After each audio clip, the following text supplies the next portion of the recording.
Bien, buenos días. Retomamos la sesión con la conferencia del profesor Daniel Casany.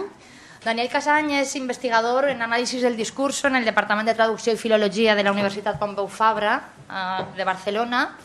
Es licenciado en Filología Catalana y doctor en Didáctica de la Lengua. Ha publicado, como supongo que muchos de vosotros ya sabéis, más de 15 libros sobre comunicación escrita y enseñanza de la lengua, como Describir el escribir, La cocina de la escritura, Reparar la escritura, Construir la escritura, Tras las líneas, Afilar el lapicero, Enseñar la lengua. Y ahora, dentro de muy poco, en 2019, se publicará en Anagrama el libro Laboratorio Lector para entender la lectura. Es autor, además, de más de 80 publicaciones en boletines y diferentes medios, en español, catalán, inglés y francés, y ha sido profesor invitado en universidades e instituciones de más de 25 países, en Europa, América y Asia. Además, ha colaborado estrechamente con muchos ministerios de educación, en Cataluña, Galicia, Euskadi, pero también en Argentina, Chile o México, y desde 2004 dirige el grupo de investigación sobre literacidad crítica, alfabetización, cultura escrita o análisis del discurso escrito. Hoy nos presenta la conferencia Géneros digitales emergentes, multimodalidad y plurilingüismo. Gracias, Daniel. Bienvenido. Gracias a tú. Muy buen día a tothom. Agradezco la invitación para estar aquí. Soy un lingüista aplicado a la enseñanza de lenguas, pero es mi primer congreso de traducción. Desde ayer he llegado, me siento muy a gusto con el ambiente, con el feeling, y estoy encantado. Con mi colega Luis Pegenaute, cuando trabajábamos en el decanato de la Facultad de Traducción e Interpretación, pues escuchaba hablar mucho de este congreso, entonces es un gusto poder estar aquí, poder estar en este foro, y me gustaría devolver la invitación con una buena conferencia, ofreciendo pues un ejemplo de lo que estamos investigando ahora, y es mi deseo poder conectar con vuestros intereses, con vuestras necesidades, y poder decir pues, bueno, cosas que sean significativas para un ámbito muy afín y en el que me siento pues, como pez en el agua. Entonces, bueno, he preparado un espacio en la nube para compartir con todos vosotros, de modo que os invito a sacar el móvil, vuestro decodificador QR, y a llegar al espacio en la nube para poder bajar esta presentación en PowerPoint y a los artículos que voy a citar, también en los que voy a basar mi exposición. También podéis hacer una fotografía e ir después al vínculo. Si lo copiáis, atención a las mayúsculas y las minúsculas, que son perversas, y que impiden llegar a la nube. Entonces, en esta charla voy a explicar un poco cómo llegué a trabajar en lo que estoy trabajando ahora, que son básicamente las prácticas del fandom, las prácticas de los frikis, de los jóvenes que traducen manga, generan contenido en Instagram, de rappers, de hip hop, son gamers compulsivos que publican gameplays en canales de videojuegos y hacen cosas realmente impresionantes. Yo en los últimos años he aprendido muchísimo de estos jóvenes, siendo como soy una persona pues muy poco fan en mi historia, ¿no? De modo que he tenido que aprender mucho en los últimos años y quiero compartir con todos vosotros este conocimiento. Entonces voy a explicar un poco la trayectoria de cómo he llegado aquí, porque me parece ilustrativa, brevemente, y a continuación me voy a centrar en tres géneros emergentes, o dos y medio, si se puede decir.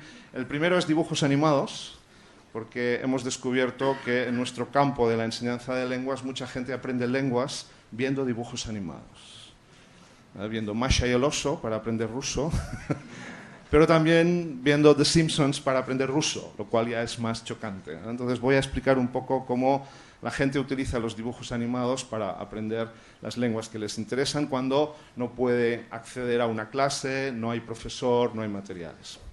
En segundo lugar, hablaré de textos vinculados con vídeos y con imágenes en la cultura Brony, The Brothers of Ponies, o Brothers of Fans, o My Little Pony, Friendship is Magic. Son unos dibujos animados tremendamente cursis de ponis pensados para niñas que no tuvieron éxito, pero tuvieron mucho éxito entre la comunidad masculina de hombres adultos necesitados de desarrollar valores mucho más sensibles, alejados de la cultura del macho alfa, ¿no? Entonces hay una comunidad absolutamente impresionante de Brothers of Ponies en distintos países y lenguas, ¿no? Que hacen cosas como crowdfunding para ayudar a gente que tiene necesidades, que escriben fanfic, que producen vídeos y que generan todo un conjunto de prácticas muy increíbles. Y en tercer lugar, hablaré de Damaku, o Damu, que me imagino que los estudiantes de origen chino lo conocerán. Es una tecnología muy desconocida aquí en Occidente que permite incrustar mensajes de comentario en los fotogramas de películas de manera interactiva, multimodal, creando una significación realmente muy curiosa. Vamos allá. Entonces, este es el programa, con un poco de cosplay aquí, para ambientar el inicio del trabajo. Y voy a explicaros cómo llegué aquí. Entonces, este es nuestro grupo de investigación, estoy solo, bueno, estoy aquí con algunos colegas, pero el grupo en concreto, lo veis aquí, somos unas 30 personas, somos 24 doctorandos, 6-7 investigadores seniors en el ámbito de la lingüística aplicada a la enseñanza de lenguas, en diversidad de lenguas, y trabajando pues, con distintos aspectos de géneros discursivos, tecnología, etc. Hay gente de todo el mundo. Voy a utilizar trabajos de una doctoranda china, de origen chino, y otra rusa, que me han permitido acceder a estos conocimientos. Entonces, bueno, tengo una trayectoria muy convencional, muy tradicional. Estos son mis primeros proyectos de investigación sobre lectura crítica, sobre cómo los lectores recuperamos la ideología, sobre cómo cambian las formas de leer y escribir cuando cambian los artefactos con los que leemos y escribimos. Y este es el inicio del cuento de hoy, en 2012-15, cuando decidimos estudiar cómo cambiaban las formas de leer y escribir en los institutos en España, cuando todo se hace con ordenador, con libros de texto digitales y supuestamente no hay papel. El resultado de este proyecto fue, tristemente, que no cambiaban mucho las cosas. La gente seguía haciendo lo mismo.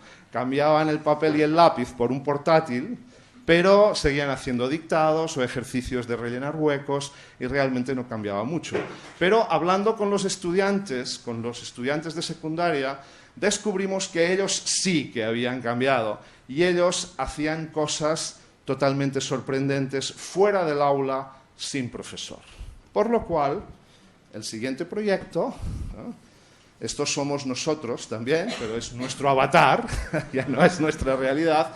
El siguiente proyecto de I+D fue sobre identidades y culturas digitales en la educación lingüística. Y lo que hicimos fue explorar cómo los chicos nacen en la red, cómo se desarrollan, qué problemas tienen, qué prácticas hacen y qué aprenden. Y aquí fue el inicio de lo que voy a presentar, porque realmente aprendimos pues, que los jóvenes desarrollan pues, infinidad de prácticas muy sugerentes. De hecho, descubrimos que los que aprenden más, los que hacen cosas más diferentes, más productivas, son los que dedican más horas a hacerlo y los que tienen alguna pasión, los que están enganchados a la música, al anime, a un juego, etc. Y por ello, el último proyecto fue sobre el fandom en la juventud española, con una ayuda del Centro Reina Sofía, ¿no?, de Madrid, sobre la adolescencia y la juventud. Y esta es una web ya divulgativa del proyecto que intenta dignificar el fenómeno fan, el fandom en España. Mucha gente sigue pensando que lo de los fans y el fandom está muy bien, es muy divertido, videojuegos, otakus, scanlators, está muy bien, pero nadie aprende nada serio, importante, haciendo estas cosas. O sea, siguen habiendo actitudes bastante negativas al respecto. Entonces, en esta web de WordPress podéis encontrar distintas declaraciones de gamers, de otakus, de autores de fanfic, de traductoras de fanfic, que explican su experiencia y explican también todo lo que han aprendido al respecto. No la puedo mostrar por falta de tiempo, pero la tenéis aquí. Es increíble. os recomiendo que busquéis Mire, con 2 es, que es una fanduber catalana de Manresa, que vio Bola de Dragón en TV3. Cuando era pequeña se aficionó y empezó a cantar canciones en japonés y en coreano, después las tradujo al castellano, al catalán y ha aprendido japonés hasta que fue descubierta por los japoneses, la invitaron a Tokio y estuvo 15 días grabando canciones para la televisión japonesa, ¿no? Entonces ella está estudiando educación musical en la Autónoma de Barcelona. Es un ejemplo increíble, increíble.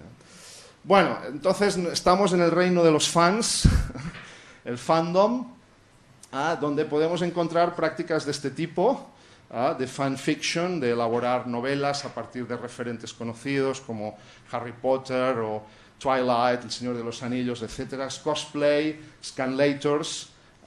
Tenemos algún trabajo de scanlators. Bueno, voy adelante. Bueno, tengo más adelante. No me voy. De scanlators, o sea, de grupos españoles que traducen manga al español utilizando el inglés como lengua para acceder al original. De fansubbing, fandooming, gaming, también. Estos son todos los ámbitos en que trabajamos. Y aquí hay algunas referencias básicas del mundo del fandom para los que no conozcan un poco este sector. Ya existe un journal de estudios sobre el fandom. Todavía no está en JCR, ni es Q1, pero va empezando, de modo que es un ámbito que va creciendo. No sé, un referente que para mí es fundamental es Henry Jenkins, ¿no? A finales de los 80, que publicó un libro muy famoso, Textual Poachers, ¿no? Ladrones de textos, que hablaba de la gente, de los jóvenes fanáticos de Star Trek, de Trekkies, que escribían historias y se las intercambiaban entre sí, y que es el inicio, en parte, del fenómeno fan antes de que llegara Internet, ¿no? Luego tenemos este trabajo de Rebecca Black, por ejemplo, fascinante, sobre cómo los jóvenes escribiendo historias en inglés, siendo de otro origen y teniendo otra lengua materna, pues aprenden lengua, se enculturizan en la comunidad de llegada, ¿no? Y otros estudios más recientes, misceláneos, de Jonathan Gray y de Paul Booth sobre distintos aspectos del fandom, o sea que es un ámbito emergente, ¿no? Otra referencia más generalista, sociológica, que a mí me ha resultado muy útil para entender este factor, es este trabajo de un sociólogo de Lleida, muy famoso, el Carles Feixa, especialista en bandas juveniles en toda Europa, que tiene algunos artículos sobre la generación arroba o la generación hashtag, dependiendo de las edades, y que habla de las características que tienen pues estos grupos juveniles y el tipo de prácticas que desarrollan.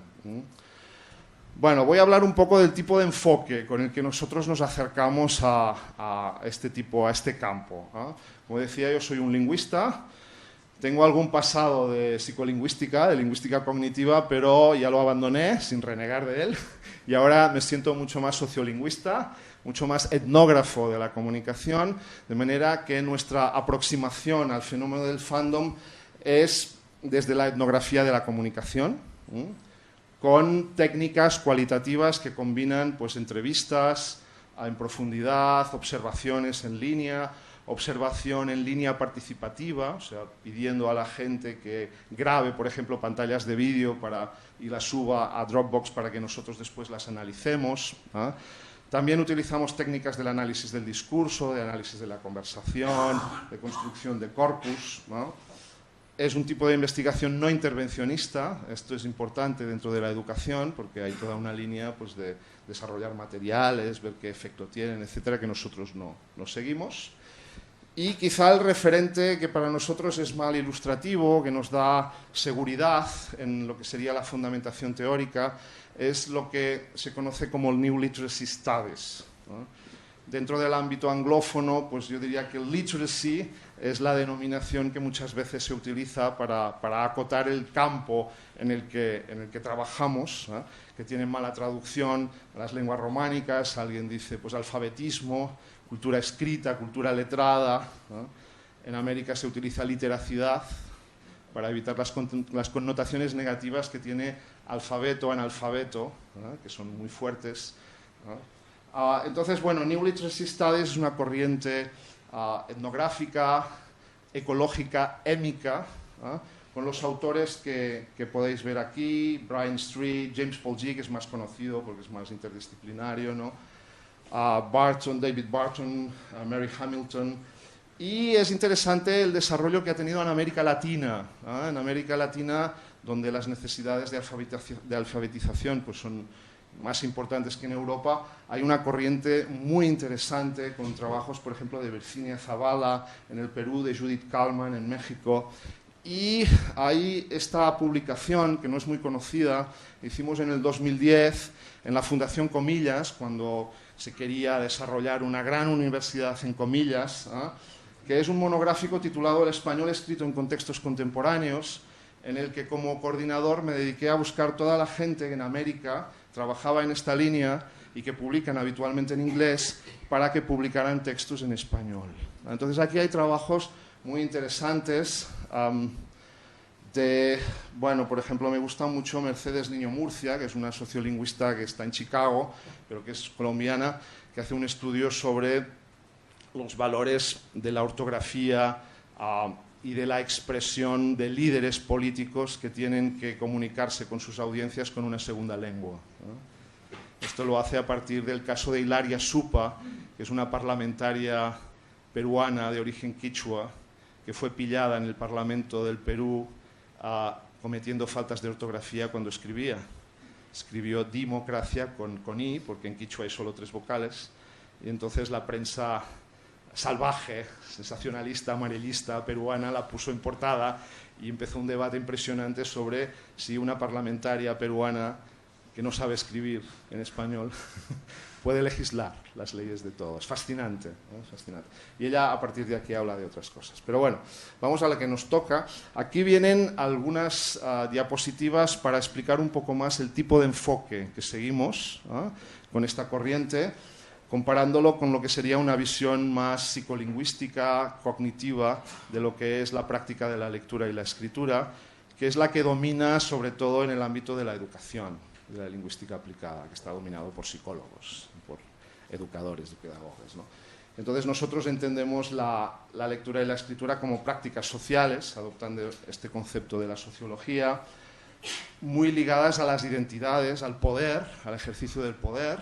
Somos lo que leemos y escribimos, estamos aquí porque hemos leído y escrito lo que hemos hecho, entendiendo que el texto es un artefacto situado, político, multimodal, plurilingüe, a menudo, que lo corriente, en el sentido de lo más frecuente, es el plurilingüismo y el cambio lingüístico, entendiendo el aprendizaje como apropiación, no tanto como aprendizaje o como adquisición, ¿no?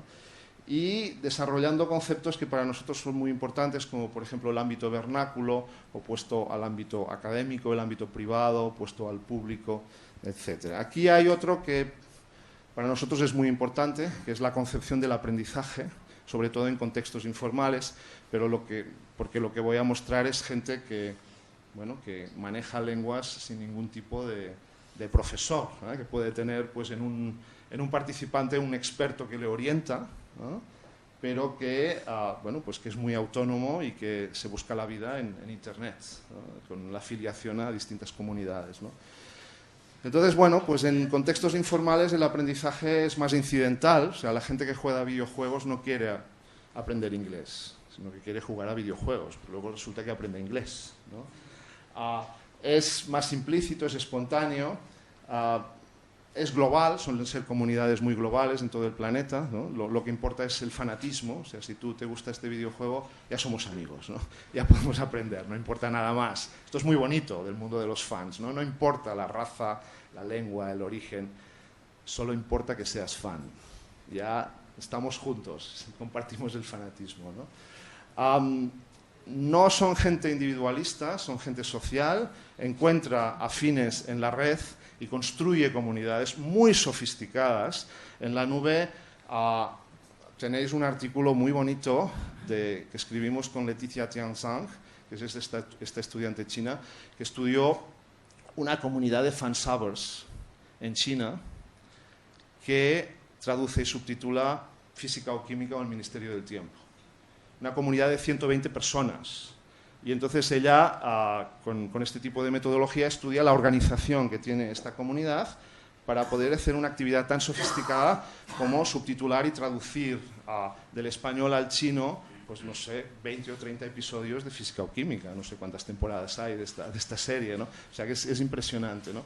Entonces es realmente como una empresa, aunque sea informal y se construya en línea, y muchas veces los miembros no se encuentren cara a cara, ¿no? Bueno, aquí tenéis lo que buscaba antes, que es un trabajo sobre scanlators, ¿no?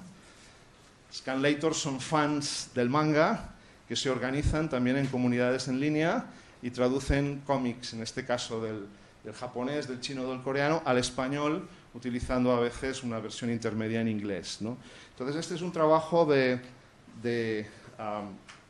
José Valero, que tiene una tesis preciosa sobre scanlators y la construcción de la identidad, scanlators españoles, y en él estudia cómo el conocimiento del género del manga, el conocimiento específico de todos los significados del manga, que sabéis que es muy sofisticado en términos de la tipografía, de la forma, de los bocadillos en los que está el texto, sirve a los usuarios para aprender lenguas, ¿no? Para aprender japonés, pero también para aprender inglés, ¿no? Es un ámbito fascinante. Y aquí tenéis algunas de las cosas que estamos a punto de publicar. Esto se publicará en unas semanas, en febrero, en Language Learning and Technology, donde hay un monográfico sobre Learning in the Wild, ¿no? Precisamente sobre aprendizaje en línea en el contextos fan, ¿no? Entonces tenéis un artículo del que no voy a hablar, que habla de Fan Translation of Games, Anime and Fanfiction, ¿no? Y el que voy a hablar es el segundo, que habla de los bronies, el de los Brothers of Ponies, ¿no? Que habla de esta comunidad tan particular. Aquí tenéis a Lyudmila Safirova, que es una antropóloga, socióloga de San Petersburgo, que está haciendo el doctorado con nosotros. Y aquí tenéis algunos de los trabajos que ha hecho. Esto fue su tesis de trabajo de fin de máster, en que se planteó cómo los jóvenes aprenden ruso, jóvenes españoles o de otra parte, cuando pues, no pueden ir a una clase, no tienen libros de texto, entendiendo que el ruso se escribe en cirílico, que es otro alfabeto, que es lejano culturalmente y lingüísticamente, que no es tan sencillo, y que el mundo digital ruso no funciona con Facebook o con Instagram, sino que tiene sus propias redes sociales, de modo que es muy difícil acceder a los contenidos que te pueden facilitar contacto con el input para poder aprender la lengua, ¿no? Entonces ella descubrió que la gente española, los jóvenes españoles que quieren aprender ruso, lo hacen con Masha y el oso, con dibujos animados. Esto fue el primer descubrimiento, porque no habíamos pensado que la gente adulta pudiera utilizar pues dibujos animados para aprender español, ¿no? Si no conocéis Masha y el oso, la verdad es que es muy gracioso. Normalmente quien tiene hijos lo conoce. ¿Ah? Sí, hablan poco, es muy reiterativo, es un lenguaje básico, está muy contextualizado, los dibujos son exagerados, es idóneo para aprender. Y también porque está disponible en la red, que esta es otra cuestión importante, que está accesible en la nube, ¿no? Y lo puedes encontrar en muchos audios y con muchos subtítulos, que esta es otra cosa importante, porque las prácticas que desarrollan estos usuarios de este género es apropiarse del dibujo animado y luego desarrollar una práctica en la que lo veo en ruso, lo veo ahora en español, en inglés, lo veo en ruso pero con subtítulos en ruso, ahora cambio los subtítulos y los pongo en inglés, y a partir de aquí van practicando, ¿no?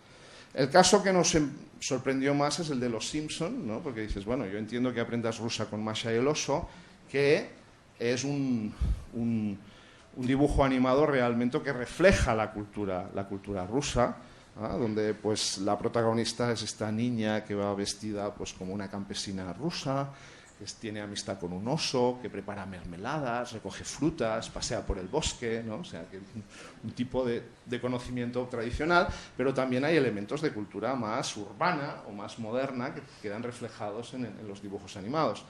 Pero claro, lo sorprendente fue cuando un informante nos dijo que no, que él prefería, que él se aburría con Masha y el oso en ruso, era demasiado ingenuo, él aprendía ruso con The Simpsons. ¿Cómo es eso? ¿Cómo es? No, dices que a mí me gusta mucho The Simpsons, yo me lo sé todo, entonces yo pongo un episodio de The Simpsons en ruso y como me acuerdo del argumento, así aprendo. Entonces lo pongo en ruso, con audio en ruso, con subtítulos en ruso. Si no entiendo algo, luego lo que hago es cambiar los subtítulos y lo pongo en inglés. Trump is winning. Y si tengo algún problema, pues luego ya desarrollo las estrategias típicas de este tipo de aprendices autónomos, que es, por ejemplo, este es un chico español, pues utilizar el inglés para acceder al ruso y entender pues, el vocabulario que no entiende, ¿no? Y aquí podemos ver pues, prácticas de translingüismo o de translanguaging muy habituales en este ámbito y que es un tema hot, ¿no? Un tema caliente de investigación en el ámbito del contacto de lenguas, del aprendizaje, etc., ¿no?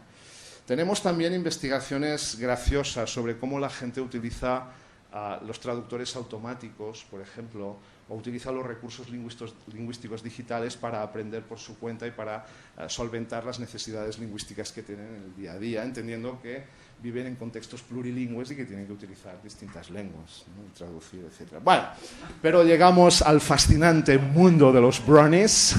Yo creo que esto es flipante, todo el mundo queda alucinado cuando ve pues, tipos como este, ¿no? Que coleccionan ponis de este tipo y que lo hacen viendo los dibujos animados para construir pues, un nuevo universo. Hay mucha bibliografía de tipo más de feminismo o de tipo sociológico, porque es un fenómeno realmente curioso. En cambio, en el ámbito lingüístico no hay tanto, ¿no? Lo triste es quizá que están un poco ya cayendo los bronies, ¿no? Porque ya son unos dibujos animados algo viejos, entonces ya no hay tanta vitalidad, ¿no? Pero si no conocéis los dibujos animados, son estos de aquí. Bueno, es un mundo fascinante, hay un montón de haters y trolls también que luchan contra los bronies, entonces es como, es increíble si lees los foros que hay al respecto, ¿no? Entonces, bueno, nosotros entramos aquí, Lyudmila, y ella, pues básicamente lo que voy a contar, pues es un género muy específico, que es los chicos que hacen esculturas de ponis, ¿no? Y las venden en Internet. Entonces aquí tenéis una escultura hecha en 3 dimensiones de un pony, ¿no? Esto es de un brony que vive en Siberia y que al principio él le decía a Lyudmila, a nuestra investigadora, que ella no tenía ningún interés en el inglés. Le gustaba ver My Little Pony Friendship is Magic, los dibujos animados, pero no quería aprender a hablar ni a escribir porque él vivía en Rusia, etc. Hasta que se le ocurrió publicar fotos de sus esculturas en Internet, en DeviantArt, en la web especializada de arte, y tuvo un éxito fulgurante, vendió esculturas, vio que podía vivir de eso, y entonces redirigió su vida comercial y empezó a tener interés en aprender inglés, porque evidentemente si quería negociar el precio, si quería venderse en Internet, tenía que pues, publicar sus esculturas fascinantes, ¿no? Y aquí tenéis pues, cómo poco a poco va aprendiendo inglés. Entonces nosotros lo que hacemos es recopilar este tipo de géneros, este tipo de textos y ver cómo va mejorando, ¿no? Entonces aquí tenéis, por ejemplo, I'm newbie, en vez de I'm a newbie, en ruso no hay artículo, entonces los rusos tienen muchos problemas con el artículo, aprendiendo lenguas occidentales, ¿no? En cambio, un año después, I consider myself a newbie, even now, ¿no? Podemos ver cómo va mejorando, ¿no? Entonces aquí nos encontramos con un género muy particular. Esto es DeviantArt.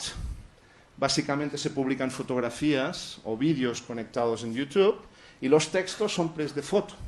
Pero no son pies de foto que solo son títulos de la imagen, sino que son textos en los que hay interacción y el sujeto intenta interactuar y presentarse y construir su identidad dentro de la comunidad. De modo que son textos que son breves, están vinculados con la imagen, pero también fomentan la interacción con la audiencia, usan un registro muy particular porque hay terminología muy específica de materiales de la escultura, por ejemplo, pero también utilizan expresiones del argot, del mundo del fandom y de los bronies, y con un tipo de interacción bastante coloquial, con, por ejemplo, el uso de recursos típicos de la mensajería instantánea. Entonces es un tipo de texto bastante curioso, vinculado con la imagen.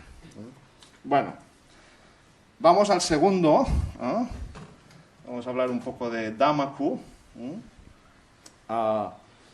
Esto es Damaku. Es estos mensajes que un usuario de una película, desde su móvil, puede mandar a la película y que quedan inscritos en el fotograma. Entonces, otro espectador que ve la película después, ve la película y los mensajes. Después os pasaré un vídeo donde veréis cómo funciona esto. Nos situamos, esta es Leticia Tianzang, que es la estudiante que trabaja en Fansubbing, que ha coescrito el artículo que mencioné antes sobre la organización del grupo de Fansubbing. Aquí tenéis el texto, que lo tenéis en la nube también. Y ella trabaja en Fansubbing y en Damaku. Hoy voy a explicar lo del Damaku. Aquí tenéis algunos precedentes de este tipo de trabajo. Se suele decir que nos encontramos en el mundo de las prácticas con la cuarta pantalla. La cuarta pantalla. La cuarta pantalla es el móvil, ¿no? La primera pantalla es la televisión, la segunda es el cine, la tercera es el portátil y la cuarta es el móvil. Entonces los sociólogos hablan mucho de la cuarta pantalla, ¿no? Entonces los géneros vinculados con la cuarta pantalla son aquellos que requieren el uso del móvil, y también se habla de multipantalla porque es el joven que está trabajando ya con varias pantallas, ¿no? Entonces aquí tenemos un precedente de este tipo de trabajo más occidental, que es el uso de Twitter, ¿no? Y el uso de analizar los tweets que comentan las películas, por ejemplo, de los Juegos del Hambre, ¿no? Este es un trabajo de otra investigadora en este sector, Alba Torrego, ¿no? Entonces ella recoge con el hashtag Juegos del Hambre todos los tweets que se han publicado en España, ¿no? Poco después de que se pasara por televisión los Juegos del Hambre, y a partir de aquí analiza cuál es la reacción, cuáles son las lecturas, las interpretaciones que se hacen de esta película con los tweets en cuestión, ¿no? El Damaku es un poco distinto, ¿no? Aquí tenéis los artículos al respecto. Vamos a ver un ejemplo, que es la manera más clara. ¿Estáis preparados? Bueno, vais a ver un fragmento del Ministerio del Tiempo. ¿Conocéis el Ministerio del Tiempo? Muchos ministéricos aquí. Ministéricos son los fans del Ministerio del Tiempo, ¿no? Entonces, esta es una grabación del Ministerio del Tiempo de una plataforma fan en China. Y entonces vais a ver un pequeño fragmento del primer episodio, cuando el protagonista viaja a la época de Velázquez y ve las meninas, ¿no? Entonces vais a ver los Damaku, que van apareciendo y desapareciendo, y vamos a ver lo que pasa.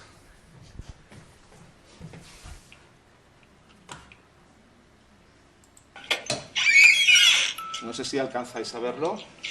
Vamos a apagar la luz.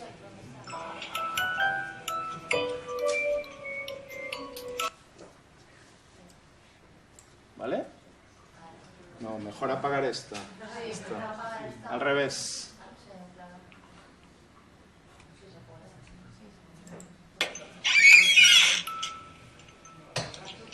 Todas, si acaso.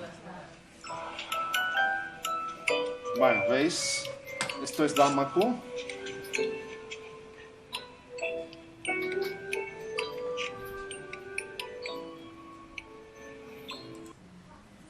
O sea, la gente está en su casa, conectados a una plataforma, viendo el episodio. Y entonces desde su ordenador envían mensajes, ¿no? Con una tecnología especial llamada Damaku. Estos mensajes quedan inscritos en la pantalla, en el fotograma, aparecen de derecha a izquierda y básicamente son comentarios de la interpretación o las sensaciones que tiene la audiencia, ¿ah?, de lo que está viendo, ¿ah?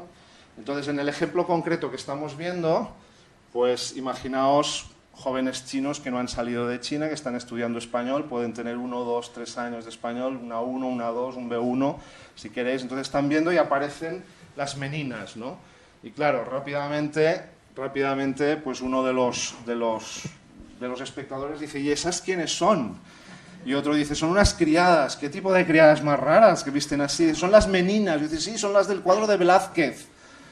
Entonces podemos ver cómo el damaku, en esta ocasión, se utiliza para comentar la película, para entender aspectos de la interculturalidad que la audiencia china, lógicamente, no conoce en una película pues, tan particular, con escenas históricas como esta, ¿no? Entonces aquí tenéis, esto ya no es la grabación, aquí tenéis la traducción de los damaku, que suelen estar en un porcentaje muy elevado, en este caso, en esta película, ¿no? En esta serie, en español, pero que también utilizan algunas palabras y algunos damakus, perdón, en chino, pero utilizan algunas expresiones en español, porque evidentemente pues, es un code switching, en el fondo, ¿no? Escrito, ¿no? Entonces, bueno, el tipo de trabajo que nosotros hacemos es estudiar este damu, recoger todos estos damus y analizarlos. Y es fascinante. Un artículo que publicamos ahora en enero en la revista Comunicar analiza los aspectos culturales que interesan a las audiencias chinas que envían estos damu, ¿no? Entonces, ¿qué les interesa culturalmente? Pues básicamente hablan de la película, de los actores, pero también hablan de temas que culturalmente son diferenciales en China y en España, ¿no? Por ejemplo, en esta película aparece una relación lésbica entre una protagonista y otro personaje, y se dan un beso en la película, lo cual, claro, desde el contexto chino es totalmente extraño, ¿no? Entonces esto genera mucho comentario. Una de las protagonistas también viaja en el tiempo, porque la película ya sabéis que trata de un viaje en el tiempo, entonces se va al siglo XVI y se lleva un tampón, porque claro, muy útil. Entonces eso genera mucho comentario en China porque no es tan habitual usar tampones ni que aparezca en una película. Entonces la gente opina, qué mal gusto que se hable de esto en una película, etcétera, ¿no? Luego hay un artículo en Spanish in Context que habla de actitudes sociolingüísticas que tienen la audiencia china sobre el español, ¿no? Diciendo, pero qué rápido que hablan, todos los españoles hablan tan rápido. Pero qué mal hablados, cuántas palabrotas, qué terrible, ¿no? Y entonces hacen comentarios de tipo sociolingüístico, que es interesante también porque, claro, son estudiantes que pueden estudiar gramática o léxico del español, pero en cambio otros aspectos más culturales o socioculturales son totalmente desconocidos, ¿no? Bueno, otro tema bastante interesante de los damaku, me voy atrás, ¿no? Bueno, vamos a hablar un poco de la tecnología. A ver, esta tecnología nació en Japón en el 2007. Se puso por primera vez en práctica en una plataforma audiovisual japonesa llamada Nikodouga, ¿no? De fans, ¿no? Que permite, evidentemente, pues mucho más participación y que integra los mensajes en la imagen, ¿no? El término damaku chino es una traducción del japonés y significa cortina de balas, ¿no? Y la idea es que, bueno, pues es una forma de... Vamos a verlo. No, aquí es una forma de comunicación. Evidentemente los damus salen de derecha a izquierda, ¿no? Y en distintas posiciones de la pantalla y acaban siendo como una cortina de balas, ¿no? De modo que por eso se llama damaku, ¿no? Y cortina de balas, es conocido. No hay mucha investigación al respecto todavía porque es, bueno, una tecnología nueva. Funciona mucho en China, en Japón, en Corea aquí no ha llegado. Lo más cercano aquí puede ser el prompter que aparece en los telenoticias debajo, ¿no? Que aparece un mensaje de izquierda a derecha, ¿no? Pero evidentemente es una tecnología controlada por los productores de la televisión, ¿no? No por los usuarios, ¿no? Entonces en China es muy habitual, me decían que incluso hay cines donde vía wifi permiten que los usuarios que están en el cine envíen mensajes a la pantalla y que pueda verlos todos, ¿no? Y los usuarios del damu dicen que, claro, es mucho más interesante ver una película con damu que sin damu, porque muchas veces es más interesante el damu que la película. Y de hecho mucha gente lo que hace es primero ver la película sin damu y después ver los damus, ¿no? Que son muy graciosos por los comentarios. Los comentarios pueden ser muy variados, o sea, puede ser alguien que dice ja, ja, ja, porque le ha hecho gracia a algo, otro que hace un comentario, pero también hay reacciones a damus previos, de modo que se establece un tipo de interacción, de construcción del discurso bastante particular, porque los damus son anónimos. No hay manera de saber quién ha enviado cada expresión, cada enunciado, ¿no? Entonces, los usuarios utilizan procedimientos muy curiosos para establecer referencias. Por ejemplo, utilizan el color de los damus, utilizan referencias deícticos del tipo el machista este de arriba, ¿qué se piensa? ¿No? Y hacen comentarios de este tipo, que es lo que estamos analizando ahora, ¿no? Entonces, bueno, vamos a ver un poco de multimodalidad. Esta es la plataforma donde nosotros hemos recuperado nuestros datos. Se llama Bilibili, ¿no? Es una plataforma fan muy curiosa. Para entrar tienes que superar un test de conocimiento fandom de 100 preguntas. Es otro nivel.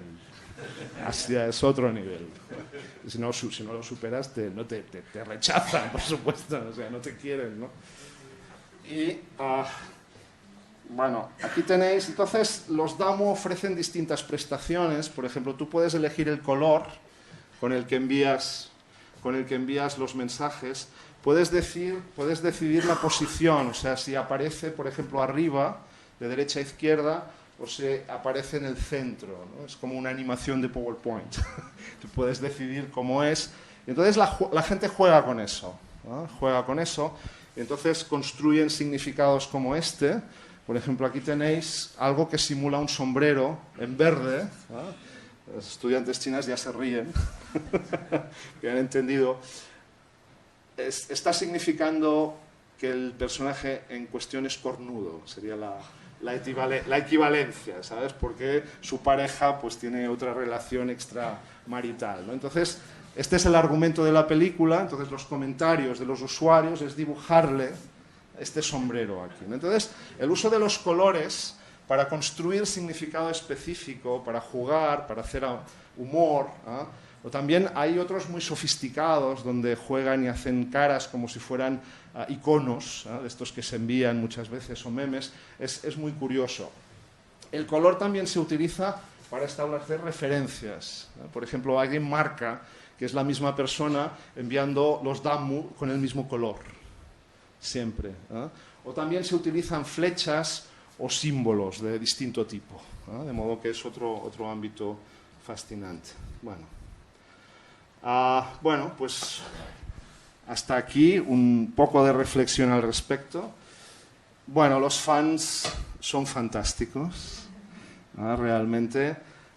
Y toda esta población que estamos estudiando, sean españoles, chinos o rusos, pues los que estamos viendo es que utilizan este fanatismo y todas las horas que dedican a estas actividades para aprender muchos conocimientos lingüísticos, muchas destrezas y muchos conocimientos culturales, ¿no? Entonces hemos hablado un poco de dibujos animados, alguna referencia. No he hablado nada de gamers, ¿no? Que me parece un mundo fascinante. Es un mundo también que va a crecer mucho más, ¿no? Y, por ejemplo, un trabajo totalmente virgen es estudiar pues, los aspectos de género discursivo de los juegos y cómo los jugadores utilizan estos juegos para desarrollar prácticas muy, muy curiosas, totalmente impresionantes, ¿no? O sea, uno de los informantes que tenemos a Barcelona es un chico joven de 17 años, fan de Sheldon Cooper, de Big Bang Theory, que él es tan bueno jugando a Paladins, que es un videojuego tan bueno, que no hay nadie en Barcelona de su nivel. Entonces él tiene que buscar en la red compañeros para poder jugar y los encuentra en Argentina, en Estados Unidos, en la India. Y yo digo, ¿pero cuándo juegas? Porque es un juego sincrónico, que tienen que coincidir en el tiempo, y solo podemos hacer el sábado a mediodía. Yo me imagino, porque el de Estados Unidos será a las 9 de la mañana y el de la India será a las 6 de la noche o a las 7 de la noche, ¿no? Entonces, a mí me fascina pensar estos chicos con 17 años, la visión del mundo que tienen, cuando yo a su edad pues, no había salido del pueblo donde nací, ¿no? O sea, cómo cambia el mundo de esta manera fascinante, ¿no? Bueno, y para terminar, pues bueno, he mostrado algunos de los géneros multimodales, plurilingües, algunos de los fenómenos que encontramos aquí dentro del fandom, mezclando registros distintos y siempre con un componente muy lúdico, ¿no? Muy divertido, con unos valores muy cooperativos, muy abiertos, ¿no? De los que yo creo que podemos aprender mucho. Gracias.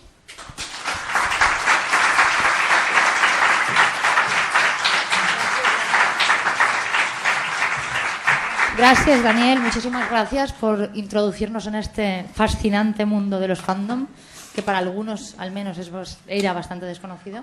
Y abrimos ahora un turno de palabras por si queréis hacerle alguna pregunta, comentario, sugerencia.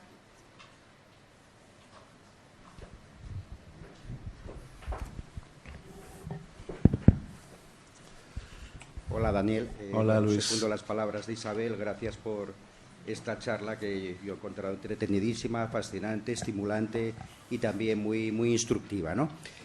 Bueno, una reflexión llevando un poco el tema al mundo de la traducción. A mí me gustaría saber tu opinión sobre hasta qué punto también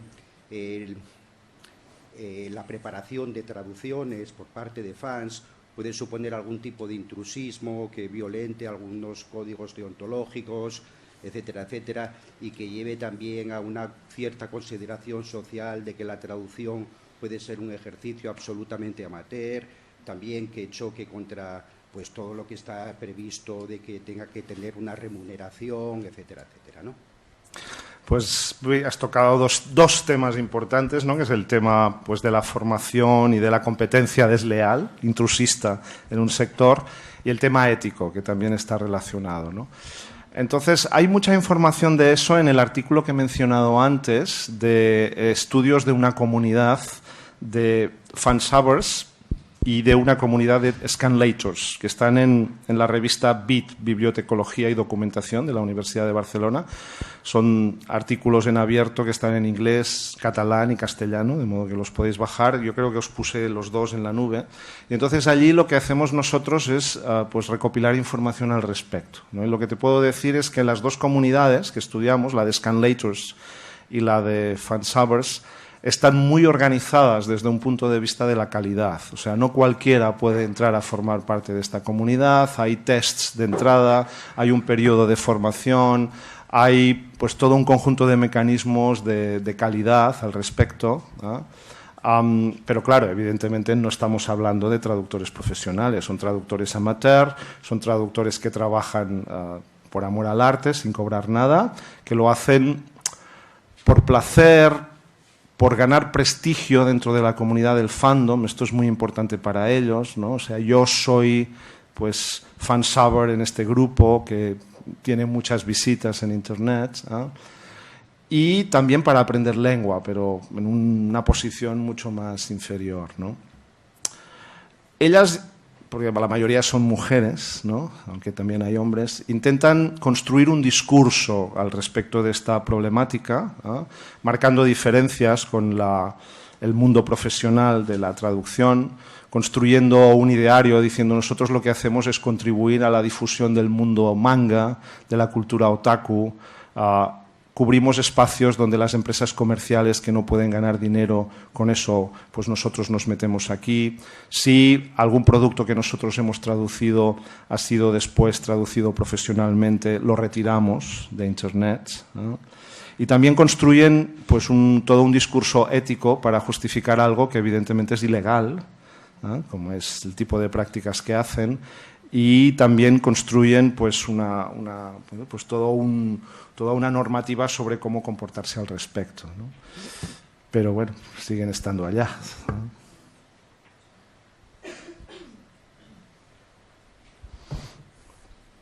Sí, soy Francisca Suau de la Universidad de Valencia y bueno, quería también decirte que me ha fascinado tu conferencia y bueno, mi pregunta o reflexión tiene que ver algo con la que ya te han hecho, pero no sé si exactamente, ¿no? Quería preguntarte hasta qué punto piensas, porque todo lo que has mostrado a mí me ha dado una sensación enorme de libertad, sobre todo, ¿no? Y eso es así como muy, no sé, muy ideal, ¿no?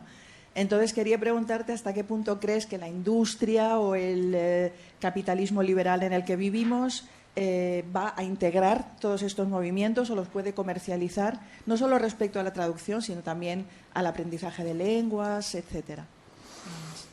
Pues es una pregunta difícil. Puedo hacer algunas reflexiones al respecto. No, tu opinión, simplemente. Sí, no, por ejemplo, es interesante la reacción de la autora de Harry Potter, ¿no? Cuando descubrió que había millones de personas que escribían historias con sus personajes, ¿no? Que es la reacción de qué haces cuando tú tienes los derechos de autor de una obra y descubres que hay un montón de gente que la está utilizando para hacer cosas que quizá no te interesen nada o no te gusten nada y que son tuyas, pero que ya no son tuyas porque ya se han publicado, ¿no? Entonces hay actitudes diversas, hay gente que lo prohíbe, que lo persigue, y hay gente que yo creo que es más inteligente, que lo que hace es decir que vivan, porque eso me revierte a mí de modo más indirecto, de alguna manera, ¿no? Este sería, por ejemplo, un caso concreto, ¿no? No deja de ser algo minoritario, ¿no? Aunque sea fascinante y divertido y libre y curioso. Yo siempre cada año a mis estudiantes de primero, ¿no? Que este año tenía 80, les pregunto, a ver, ¿cuántos de vosotros sois frikis, ¿no? De algo, ¿no? Y quizá por timidez levantan la mano muy pocos, ¿no? O sea, no sé, un 20 o un 30%, ¿no? De modo que no deja de ser algo marginal, no, pero lateral sí. Entonces el gran capitalismo interesado en la pela, no sé si se fija mucho en esto, ¿sabes?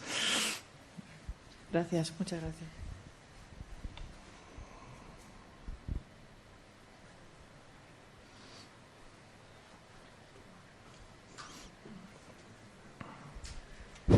Gracias por esta interesante ponencia. Daniel, me gustaría saber si habéis analizado en algún caso, aunque ya has comentado que ellos mismos se autocensuran, ¿no? y autocontrolan el nivel de calidad de lo que hacen. ¿Habéis analizado la calidad de algún subtitulado con alguno que después se haya hecho oficialmente? No. Esta es una orientación que no hemos hecho. Sí que hay algunos trabajos, yo no los he leído, pero sí que los he visto reseñados y sí que en la bibliografía que encontraréis en los textos están documentados, se hace referencia a eso. En general, los trabajos que hay lo que demuestran es que no es una traducción de calidad, es una traducción con muchos errores, de modo que la traducción profesional es mucho mejor.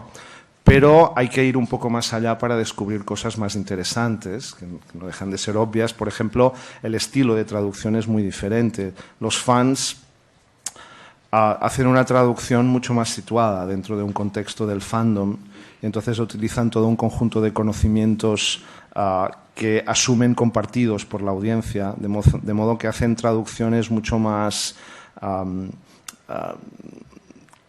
controladas dentro, o sea, no traducen muchas cosas de la cultura japonesa o china porque entienden que los lectores ya las conocen.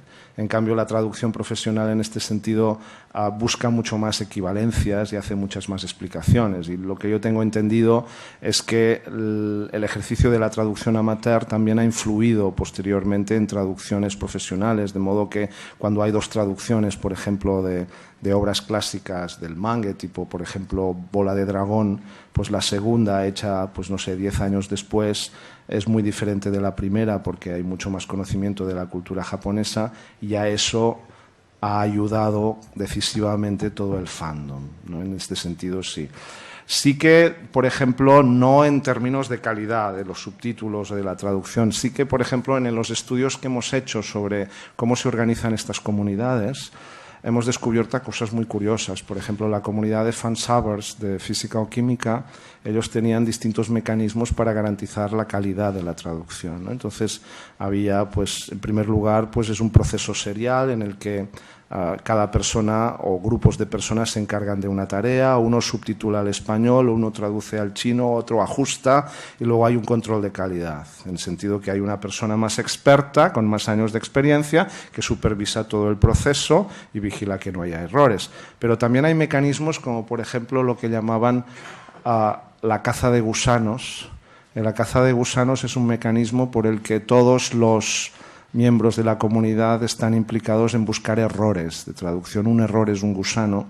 Entonces se hacen listas de cazas de gusanos, y se ponen en común para que todo el mundo los persiga. Y hay premios a la persona que consigue más gusanos, a la persona que provoca menos errores. O sea, es como un proceso de gamificación, ¿sabes? Hay como técnicas de gamificación en el proceso de construcción de la traducción, que es también increíble. Muchas gracias. Bueno, me dice la organización que son ya las 12 para no retrasar.